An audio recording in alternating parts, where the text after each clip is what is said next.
യമനിൽ വധശിക്ഷയ്ക്ക് വിധിച്ച നിമിഷപ്രിയയുടെ രക്ഷാപ്രവർത്തന ഫണ്ടിലേക്ക് ബോച്ചെ ഫാൻസ് ചാരിറ്റബിൾ ട്രസ്റ്റ് വഴി 1 കോടി രൂപ നൽകാൻ തീരുമാനിച്ചു. കൂടാതെ എൻ്റെ അബുദാബിയിലുള്ള അബ്ദുൾ റൌഫ് എന്ന സുഹൃത്തുമായി ചേർന്നുകൊണ്ടാണ് നിമിഷപ്രിയയെ ഇവിടെ എത്തിക്കാനുള്ള അറ്റംപ്റ്റ് നടത്തിക്കൊണ്ടിരിക്കുന്നത്. എൻ്റെ സുഹൃത്തായ അബ്ദുൾ റൌഫിൻ്റെ ഫ്രണ്ടാണ് യമനിലുള്ള ഇസുദ്ദീൻ എന്ന് പറയുന്ന ബിസിനസ്മാൻ. ദുബായിൽ ബിസിനസ് ചെയ്യുന്നു. അപ്പോൾ എന്നെ കുറിച്ച് അബ്ദുറഹീമിൻ്റെ രക്ഷാപ്രവർത്തനത്തിനെ കുറിച്ചൊക്കെ ഇസുദ്ദീൻ എൻ്റെ വീഡിയോയിലൊക്കെ കണ്ടിട്ടുണ്ട്, എൻ്റെ വീഡിയോ ഒക്കെ കാണാറുണ്ട് എന്ന് റൌഫിനോട് പറഞ്ഞ് അങ്ങനെ കണക്ട് ചെയ്തിട്ടാണ് ഇവിടേക്ക് എത്തുന്നത്. അപ്പോൾ ഇങ്ങനെ നിമിഷപ്രിയയെ രക്ഷിക്കണം എന്നൊക്കെയുള്ള സംഭാഷണം വന്നപ്പോൾ ഇസുദ്ദീൻ പറഞ്ഞു, യമനി തീർച്ചയായിട്ടും എനിക്ക് അവരെയൊക്കെ പരിചയമുണ്ട്, അവിടെ ഗ്രാമത്തലവനും പിന്നെന്തോ ഷെയ്ഖോ അങ്ങനെയൊക്കെ പറഞ്ഞു, ഇവരൊക്കെ കൂടെ കുടുംബാംഗങ്ങളൊക്കെ കൂടെയാണ് തീരുമാനിക്കുന്നത്. അപ്പോൾ കഴിഞ്ഞ മാസം ശ്രമിച്ചപ്പോഴൊക്കെ പതിവ് പോലെ മറ്റുള്ളവരൊക്കെ ശ്രമിച്ചപ്പോൾ അതേപോലെ തന്നെ അനുഭവമാണ് എനിക്കുണ്ടായത്. പൈസ കൊടുത്താലും അവർ കുടുംബത്തിലുള്ള ചിലവരൊക്കെ ക്ഷമിക്കാൻ തയ്യാറല്ല എന്നതായിരുന്നു ഇവിടുത്തെ വലിയൊരു ചലഞ്ച്. അബ്ദുറഹീമിന് 34 കോടി 34 കോടി രൂപ ലഭിക്കണമെന്നുള്ള മാത്രമായിരുന്നു വിഷയം, ബാക്കിയെല്ലാം ഓക്കെ ആയിരുന്നു. ഇവിടെ അങ്ങനെ ഒരു ചലഞ്ച് ഇപ്പോഴും നിലനിൽക്കുന്നുണ്ട്. അതുകൊണ്ടാണ് ചെറിയൊരു ബുദ്ധിമുട്ട് അനുഭവപ്പെട്ട് അവസാന നിമിഷം വരെ എത്തിച്ചേർന്നത്.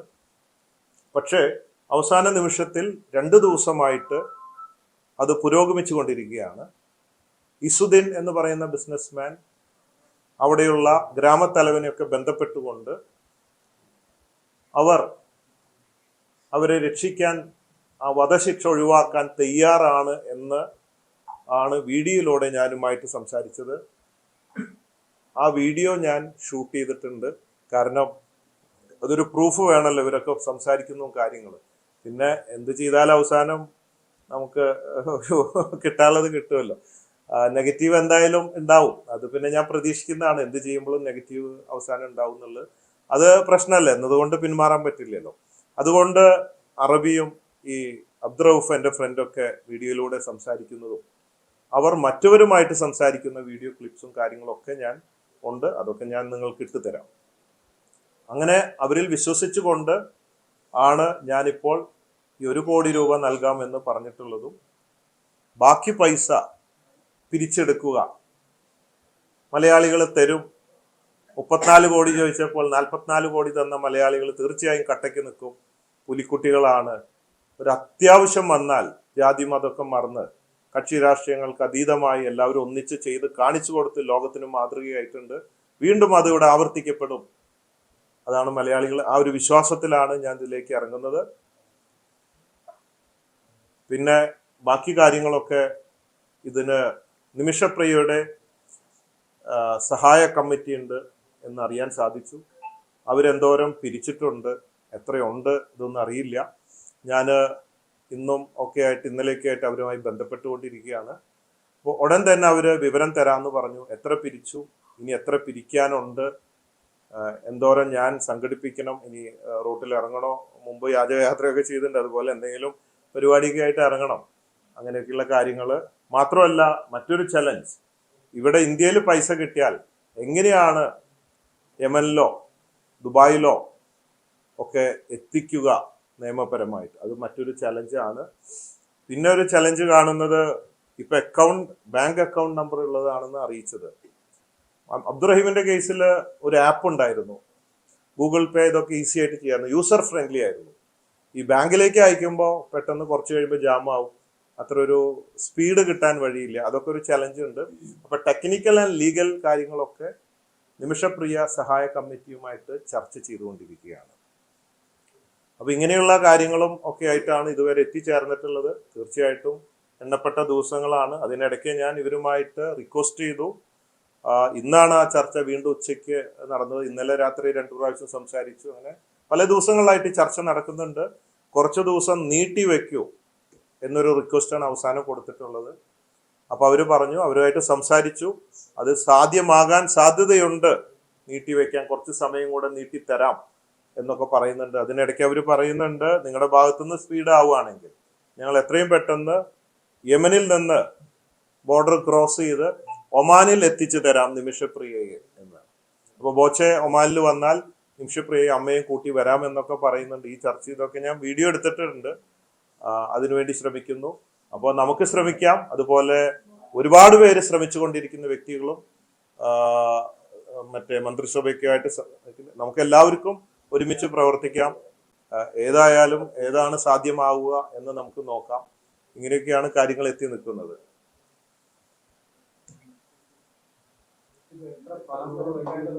ഈ 3.5 മില്യൺ സംതിങ് ആണ്. അപ്പൊ എനിക്ക് തോന്നുന്നു ഏകദേശം 8 ചില്ലാൻ കോടി രൂപയാണ് ഇന്ത്യൻ മണി വരിക.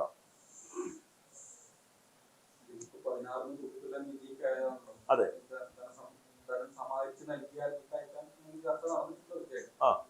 അത് നടന്നിട്ടുണ്ട്. അതിന്റെ വീഡിയോ ഒക്കെ ഞാൻ ഇട്ട് തരാം, അയച്ചിട്ടുണ്ടാവും എന്ന് വിചാരിക്കുന്നു.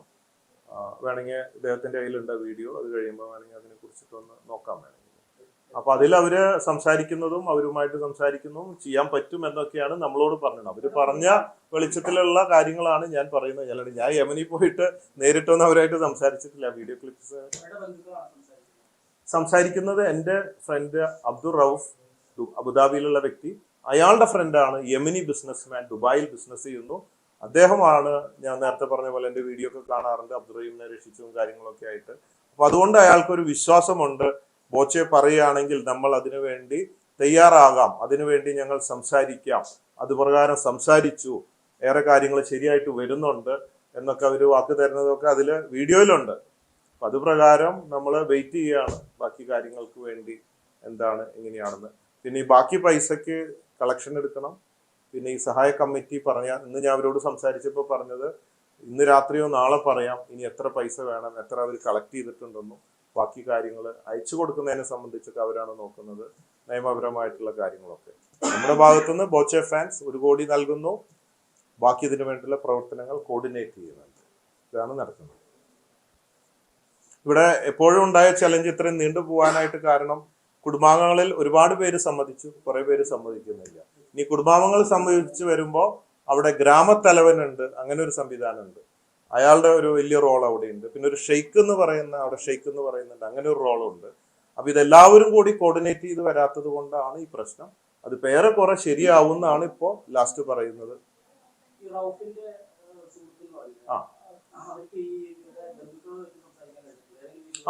അവര് അവിടെയുള്ള ആളാണ്, അവരുടെ കുടുംബക്കാരായിട്ട് സംസാരിച്ചു എന്നും അതിന്റെ ഏതൊരു വോയിസ് ഒക്കെ നമുക്ക് ഇട്ട് തന്നത് കൊല്ലപ്പെട്ട ആളുടെ ഫാമിലി, പിന്നെ അവിടുത്തെ ഷെയ്ഖ്, പിന്നെ ഏതൊരു ഗോത്രവർഗ അങ്ങനത്തെ ഒരു സംവിധാനമാണ് അവിടെ ഉള്ളത്. അവരൊക്കെ ആയിട്ട് സംസാരിച്ചു എന്നാണ് എന്നോട് പറയുന്നത്. അത് വിശ്വസിച്ചിട്ടാണ് ഞാൻ പറയുന്നത്. അതിന്റെ വീഡിയോ ഒക്കെ ഉണ്ട്. പിന്നെ ഒരു കാര്യമുള്ളത്, മലയാളി അബ്ദുൾ റൌഫ് അബുദാബിയിലുണ്ട്, എൻ്റെ സുഹൃത്ത്.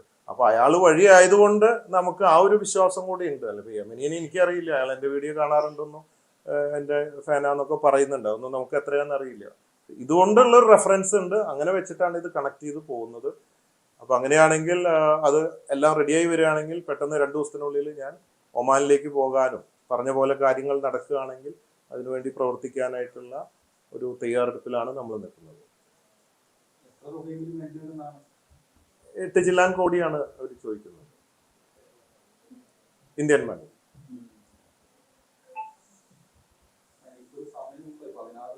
ാണ് സമയം നീട്ടി ചോദിച്ചിട്ടുണ്ട്. കാരണം പൈസ ഇനി ശരിയാക്കിയാൽ പോലും അത് അവിടെ എത്തിക്കണമെങ്കിൽ എനിക്ക് RBI അല്ലെങ്കിൽ എംബസി ഇടപെട്ടിട്ടുള്ള സംവിധാനങ്ങൾ വേണം. അപ്പൊ അത് ഇത്രയും ദിവസത്തിൽ നടക്കുമോ എന്നുള്ളത് നോക്കാൻ അവരോട് ഞാൻ സംസാരിക്കുന്നുണ്ട്. അതൊക്കെ അവരാണ് ചെയ്യുന്നത്, നിയമസഭാ കമ്മിറ്റിയാണ്. അതല്ലെങ്കിൽ നീട്ടി കിട്ടണം സമയം. അപ്പൊ നീട്ടി തരാനും ശ്രമിക്കാം അവർ എന്നൊക്കെയുള്ളത് പറയുന്നുണ്ട്. കേട്ടിട്ട് വീഡിയോയിലൊക്കെ സംസാരിക്കുമ്പോൾ കുറച്ച് ജെന്യൂൻ ആയിട്ടാണ് നമുക്ക് തോന്നുന്നത്.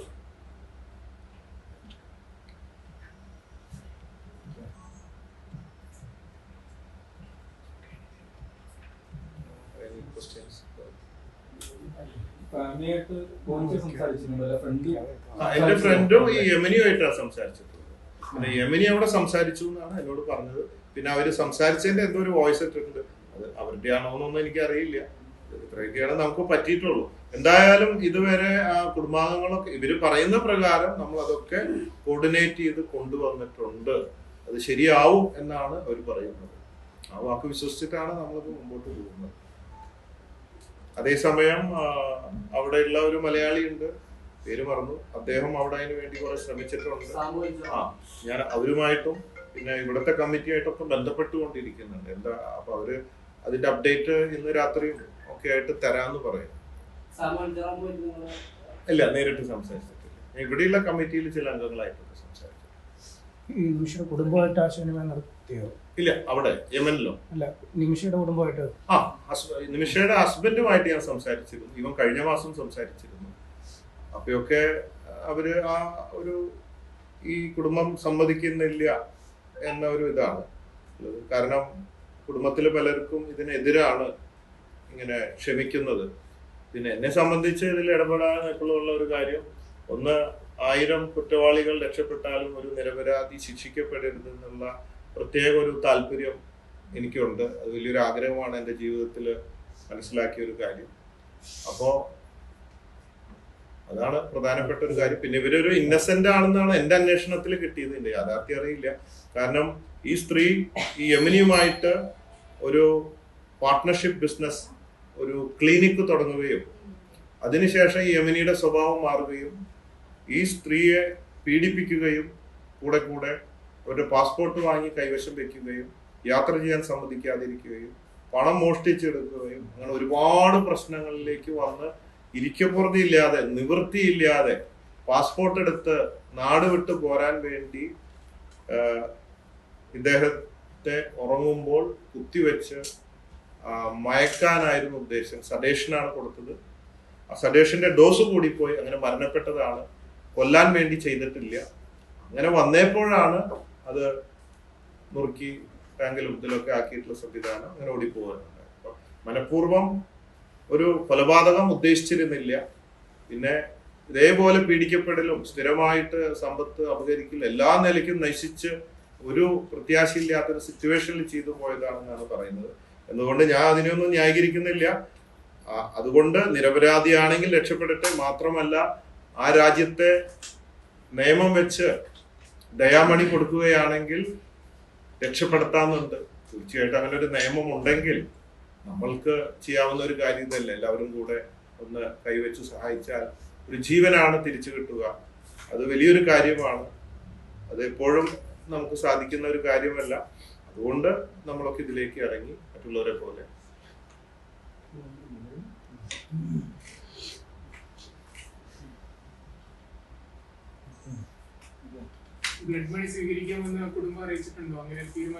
എന്ന് അറിയിച്ചു എന്നാണ് ഇപ്പൊ പറയുന്ന ഈ ഇസുദിൽ, യമനിലുള്ള പൗരനാണ്. അയാൾ ദുബായിൽ ബിസിനസ് ചെയ്യുന്ന ആളാണ്. അയാൾ പറഞ്ഞത്, ഞാൻ എല്ലാം കോർഡിനേറ്റ് ചെയ്തിട്ടുണ്ട്, എനിക്ക് എല്ലാവരെയും അറിയാം, ഈ പറഞ്ഞ ആൾക്കാരെയൊക്കെ.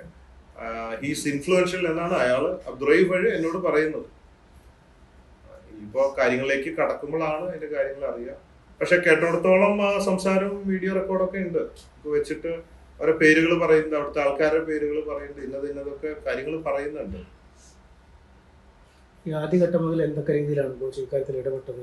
ഞാൻ ഇവരെ ഹസ്ബൻഡുമായിട്ട് സംസാരിച്ചു. ഇനി കമ്മിറ്റിപ്പെട്ട 1-2 പേരൊക്കെ ആയിട്ട് മുമ്പ് സംസാരിച്ചിരിക്കും, 1 മാസം മുമ്പാണ്. അപ്പൊ അന്നൊക്കെ ശ്രമിച്ചു നോക്കുമ്പോ ഒരു പ്രതീക്ഷ ഉണ്ടായിരുന്നില്ല. കാരണം കുടുംബത്തിൽ കുറച്ചു പേര് ശരിയാവുന്നില്ല. പിന്നെ ഗ്രാമത്തലവന് വേറെ പല ഇത്, അങ്ങനെ പലരും പല രീതിയിലാണ്. അപ്പൊ ഒരു നിലയ്ക്കും അടുക്കുന്നില്ല. പിന്നെ ഞാൻ യമനിലേക്ക് പോകാൻ നോക്കിയപ്പോ വിസ കിട്ടാൻ എളുപ്പമല്ല. ഇനി പോയാൽ തന്നെ അവസാനം എന്നെ രക്ഷിക്കാൻ ഇനി അടുത്ത ആൾക്കാർ ഇറങ്ങേണ്ടി വരുന്നില്ല. യമൻ എന്ന് പറയുമ്പോൾ അറിയാലോ, പൊതുവെ അത്ര കണ്ട് ഒരു അഭിപ്രായമുള്ള ഒരു ഇതല്ല. അപ്പൊ അങ്ങനെയൊക്കെ ഉള്ളതുകൊണ്ട് അറിയുന്നതുകൊണ്ടൊക്കെ, പിന്നെ എനിക്കും ഗൾഫിലൊക്കെ ഇങ്ങനെ കുറച്ച് പേരൊക്കെ അറിയാം. അപ്പൊ അതുകൊണ്ട് അങ്ങനെ ഒരു റിസ്ക് എടുത്ത് പോകാൻ പറ്റില്ല എന്നതുകൊണ്ട് പോകാൻ സാധിച്ചിട്ടില്ല. അതുകൊണ്ട് ഒമാനിൽ പോയിട്ട് കൂട്ടിക്കൊണ്ടുവരാൻ ഇത് നടക്കുകയാണെങ്കിൽ എന്നാണ് ഇപ്പോഴത്തെ ഒരു ചിന്ത.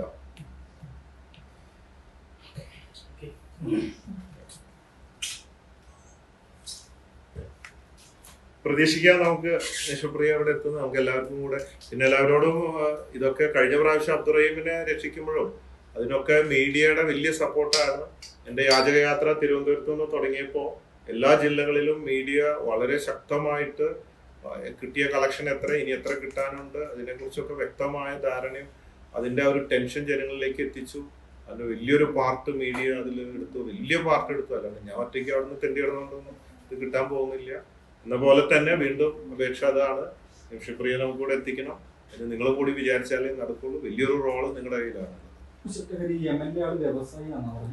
യമനിലെ വ്യവസായിയാണ്, ദുബായിലാണ് അയാൾ വ്യവസായം ചെയ്യുന്നത്. ഇടയ്ക്ക് യമനിലുണ്ടാവും, അങ്ങും പോയിക്കൊണ്ടിരിക്കുന്ന ആളാണ്. ഇസുദ്ദീൻ.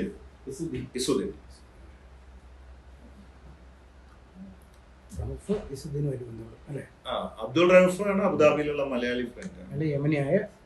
അയാളുടെ ഫ്രണ്ടാണ് യമനി. അങ്ങനെയാണ് ഇതിലേക്ക് വരുന്നത്. ഇങ്ങനെ സംസാരിച്ച് ഓരോരുത്തർ വഴി ഇങ്ങനെ എത്തിയപ്പോ ആണ് പറഞ്ഞപ്പോ കോച്ചിനെ എനിക്കറിയാം, വീഡിയോയിലൂടെ കണ്ടിട്ടുണ്ട്, കാര്യങ്ങളൊക്കെ കണ്ടിട്ടൊക്കെ അങ്ങനെ അവര് തമ്മിൽ ഡിസ്കസ് ചെയ്തിട്ടാണ് എൻ്റെ അടുത്തേക്ക് എത്തുന്നത്. നമ്മൾ വേറെ പലരോടും കണക്ട് ചെയ്തിട്ടാണ് ഇതിങ്ങനെ കേട്ടപ്പോൾ ഇതിങ്ങനെ കണക്ഷൻ ആയത്.